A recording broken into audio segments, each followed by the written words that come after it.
그러므로 형제들아, 내가 하나님의 모든 자비하심으로 너희를 권하노니 너희 몸을 하나님이 기뻐하시는 거룩한 산 제사로 드리라. 이는 너희의 드릴 영적 예배니라.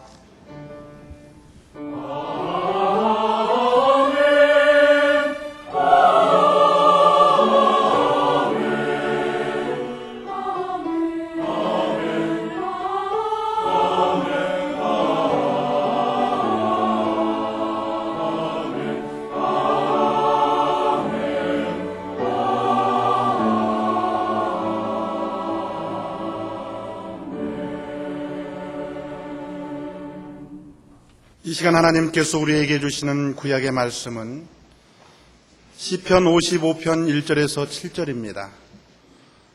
구약 성경 840쪽입니다.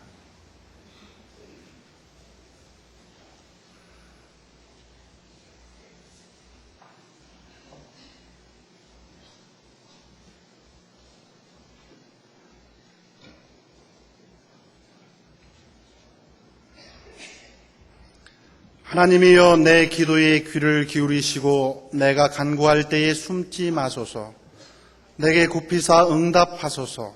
내가 근심으로 편치 못하여 탄식하오니 이는 원수의 소리와 악인의 압제의 연고라. 저희가 죄악으로 내게 더하며 노하여 나를 핍박하나이다.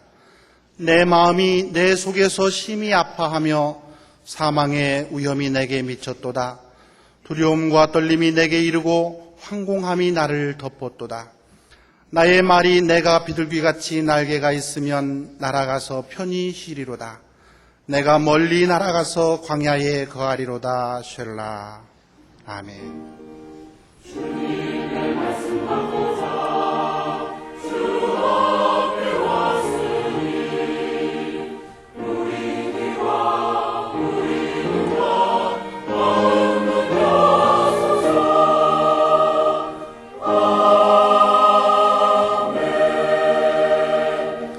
하나님께서 우리에게 주시는 신약의 말씀은 마태복음 4장 8절에서 11절입니다. 신약 성경 4쪽입니다.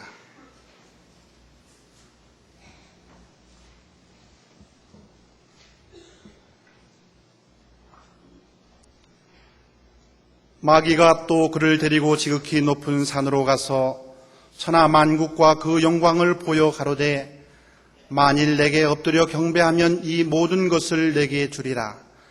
이에 예수께서 말씀하시되 사단아 물러가라. 기록되었으되 주 너의 하나님께 경배하고 다만 그를 섬기라 하였느니라. 이에 마귀는 예수를 떠나고 천사들이 나와 수종드니라. 아멘. 예수께서 공생애를 시작하기 직전 세례받으신 후 광야에 나가셔서 40일을 금식하며 기도하셨습니다. 육체적으로 극도로 탈진하고 식욕이 가장 절실할 때 마귀가 찾아와서 시험했습니다.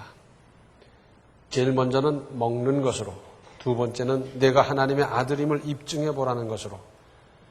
이것은 사실 은근히 예수님의 자존심을 건드리면서 부활을 돋우는 수법입니다. 그러면서 오늘의 대목에 이르는데 세 번째는 영적인 성격입니다. 사탄에게 경배함으로 단번에 세상의 권력을 얻고 또 이러한 방법으로 메시아의 목적을 달성하라는 겁니다. 그런데 예수께서 사단에게 경배한다는 것은 예수께서 세상에 오신 목적은 물론 완전히 실패하는 것을 뜻하는 것입니다. 이게 될 일입니까? 그렇게 되어서도 안 되고 하나님의 일은 하나님께서 원하시는 방법으로 하는 것이지 사탄의 방법으로 어떻게 하나님의 일을 이룰 수가 있겠습니까? 혹 이런 생각을 하는 사람이 있을지 몰라요. 내가 도둑질을 열심히 많이 해가지고 그걸 가지고 구제하고 선교하는 데 쓰면 될 거 아닌가? 생각을 할 수 있을지는 몰라도 그런다고 죄가 탕감이 되겠습니까? 하나님의 뜻이 이루어지겠습니까? 될 수 있는 일이 아니지요. 한편 예수께서 시험당하신 일의 의미가 뭡니까? 금식하며 기도하셔서 영적으로는 가장 큰 힘 또는 능력이 역사할 때 마귀가 찾아왔습니다. 우리도 우리의 믿음이 성장하고 큰 은혜를 받아 역사가 나타날 바로 그때에 마귀의 시험에 대비해야 합니다. 신앙이 막 성장하고 은혜 받아서 막 충만하고 역사할 그때 꼭 마귀가 찾아와요. 그래서 자칫 깜빡하다가는 받은 은혜 쏟아버리고 시험 들고 실족하고 그런 일이 한두 번이 아닙니다. 그래서 우리가 은혜 받았을 때 우리의 믿음이 막 성장하고 있을 때 대비하고 정신 바짝 차려야 할 필요성이 여기에 있습니다. 또 인간의 가장 원초적인 본능으로 시험할 때 그것을 이김으로 확신을 더하게 하시는 하나님의 뜻이 여기 있습니다. 40일을 금식했을 때 얼마나 식욕이 대단하겠습니까? 사람이 먹는 것 참 대단한 겁니다. 먹는 것처럼 치사한 게 없고요. 그런데 바로 그때 먹는 것, 그걸 제기하는데 그것을 이김으로 확신을 더하게 하시는 하나님의 뜻이 있는 거고요. 세상에 나가셔서 성역을 감당하시기 직전에 가장 큰 문제로 먼저 실전 경험을 쌓게 하시는 하나님의 깊고 깊으신 뜻이 있었습니다. 아무리 연습을 해도 실전 경험이 있어야 돼요. 그래서 열심히 훈련하는 운동선수가 실전을 경험하게 게임을 계속 하지 않습니까? 그래야 기능이 늘어나고 또 해결할 문제가 많이 발굴돼서 그걸 또 고쳐가면서 실력이 향상되고 그러지 않습니까? 그런데 아주 큰 적을 만나서 큰 결전을 치르고 나면 그 다음에 조그만 적은 문제도 없는 거지요. 그리고 11절을 보시면 이에 마귀는 예수를 떠나고 천사들이 나와서 수종드니라 그랬어요. 마귀의 시험을 동요 없이 물리치고 이겨냈을 때 비로소 천사들이 나와 돕기 시작했다는 겁니다.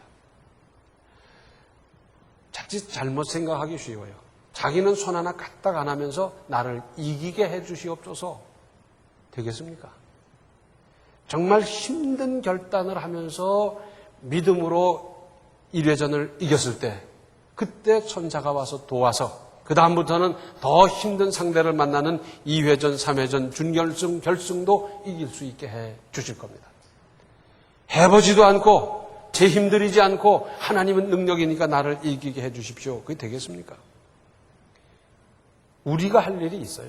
그리고 이긴 그 사람에게 힘을 주셔서 이기고 또 이기게 하는 것이지 해보지도 않고 의욕도 없고 하나님에게만 전적으로 의탁해버리는 그런 사람에게 무슨 천사의 도움이 필요하겠습니까? 또 8절 9절을 보시면 마귀가 또 그를 데리고 지극히 높은 산으로 가서 천하만국과 그 영광을 보여 가로되 만일 내게 엎드려 경배하면 이 모든 것을 내게 주리라. 예수님을 데리고 올라가서 천하만국을 보여줄 때 그 장면이 정말 기가 막혔을 거예요. 세계의 모든 것이 내 손 안에 들어온다. 그리고 거기서 최고 지도자가 됐을 때 누릴 수 있는 부귀, 영화와 뭐 별의별 걸 다 아주 그냥 눈에 쏙 들어오도록 실감나도록 그렇게 아마 다 준비해서 보였을 겁니다. 여기서 우리가 파악할 것이 있습니다.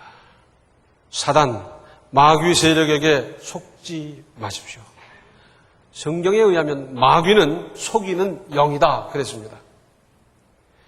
마귀 세력이 철석같이 약속을 한다. 지켜지겠습니까? 철석 아니라 철석에 철석 같은 약속을 한다 하더라도 마귀 세력은 지키지 않습니다. 선한 사람, 믿음의 사람도 약속을 제대로 지켜가며 살아가기가 쉽지 않은데 마귀 세력이 무슨 약속을 지키겠어요? 보장에 보장을 한다 한들 그것을 우리가 어떻게 믿을 수 있습니까? 또 그들은 제 목적을 위해서 철저하게 이용하고는 버립니다. 소모품 취급하는 거예요. 이것이 마귀의 수법입니다. 요 전형적인 예가 있어요. 요즘 어떤지 모르겠습니다만 그전에는 저 전방에 가면 북한에서 방송을 합니다. 국군 장병 여러분 의거 입국하십시오. 여러분이 입국을 하시면 여러분을 환영해 줄 것이고 가정을 이루게 해 줄 것이고 먹고 살고 편안하게 살게 해주고 뭐 노동자 농민의 낙원에서 막 천전을 하는 거예요. 그 선전에 속아서 2사람 넘어갔어요. 그런데 어떡합니까? 가면 환영 군중대회를 열고요. 뭐 상을 주고요. 집을 주고요. 그리고는 라디오에 나와서 텔레비에 나와서는 남조선은 뭐 부정부패고 못 살겠어서 나는 이렇게 왔는데 여기서 이런 환영을 해줍니다. 그러면서 막 방송하고 그래요. 그리고 그 다음에는 어디 간지 없어요. 죽여버렸는지 뭐 아우지 탄광으로 보내버렸는지 그 다음에는 없는 거예요. 던져버리고 말아요. 혹 사람들은 그런 얘기를 합니다. 암흑 세력, 깡패 세력 그 사람들은 의리가 있더라. 아닙니다. 모두가 거짓이고 술수요 제 손아귀에 넣어서 제 종을 만들려는 계략일 뿐입니다. 예수께서 이겼듯이 우리도 이기십시다. 예수님의 보장의 말씀이 있습니다. 요한복음 16장 33절에 이것을 너희에게 이름은 너희로 내 안에서 평안을 누리게 하려 함이라. 세상에서는 너희가 환난을 당하나 담대하라. 내가 세상을 이겼노라 하시니라. 이 말씀의 뜻은 마귀의 중심 세력 그런 건 다 꺾어놨다는 거예요. 그러니까 너희들은 힘든 전쟁이 아니라 힘들지 않은 나머지 뒷수습만 하면 된다는 거예요. 예수님이 이겨놓은 전쟁에 우리는 나아가서 전리품 거두고 뒷수습하면 되는 거예요. 예수께서 조금도 흔들림 없이 물리치셨듯이 우리도 물리칠 수 있습니다. 마귀 세력의 어떤 무슨 감언, 이설이나 협박에 두려워하지 마십시다. 왜? 우리는 하나님의 자녀니까. 야고보서 4장 7절 하반절을 보면 마귀를 대적하라. 그리하면 너희를 피하리라. 내가 그렇게 안 하면 무슨 큰 해를 입으면 어떡하나, 무슨 목숨이 왔다 갔다 하면 어떡하나, 그렇지 않습니다. 믿음을 가지고 당당하게 마귀를 대적하면 마귀가 뭐 한다고요? 피하는 겁니다. 야, 저 사람은 안 되겠다. 저 믿음에 달려들었다간 우리가 오히려 큰일 나겠다. 피하게 돼 있어요. 분명히 성경이 그렇게 돼 있는데도 공연히 겁을 집어먹고 공연히 거기 무슨 부한회동하고 그렇게 해서 무슨 유익이 있겠습니까? 예수께서 조금 더 흔들림이 없이 물리치고 이겨냈듯이 우리들도 얼마든지 물리치고 이겨낼 수 있습니다. 하나님 편에서 결단하고 믿음으로 결단하고 믿음으로 나아갈 때 그때 하나님께서 붙들어 주시는 거지. 이럴까 저럴까 요렇게 하면 쉽겠는데 세상적인 방법도 그저 이렇게 저렇게 재보고 그러는 사람 무슨 하나님의 도우심과 능력이 필요하겠습니까? 예수님이 이겼듯이 우리들도 흔들림이 없이 물리치고 극복하고 그럴 때 하나님께서 힘주셔서 2회전도 3회전도 준결승도 결승도 얼마든지 이길 수가 있습니다. 이런 믿음으로 이런 승리 그 인생을 살아가시기 바랍니다. 기도하시겠습니다. 은혜로우신 아버지 하나님, 저희들은 믿음이 있노라고 하면서도 여기에 저기에 귀를 기울였던 과거가 있습니다. 불쌍히 여겨 주시옵소서. 마귀의 어떤 감언 이설에도 무슨 지위를 주고 보장을 해주고 약속을 하고 어떠한 것을 가지고 우리에게 들이대더라도 우리는 믿음으로 물리칠 수 있게 하시고 그럴 때에 천사의 수종을 받는 그 역사를 그 영광을 저희들이 맛볼 수 있게 하여 주시옵소서. 주님께서 이겨놓은 전쟁을 저희들은 1회전도 이기고 2회전도 이기고 날마다 이기고 육신을 이기고 정욕을 이기고 세상을 이기고 그러면서 살아가는 연전연승의 인생이 다 되게 하여 주시옵소서. 예수님의 이름 받들어 간절히 기도하옵나이다. 아멘. 마귀의 괴계에 속지 말고 우리의 믿음을 잘 보존해야 합니다.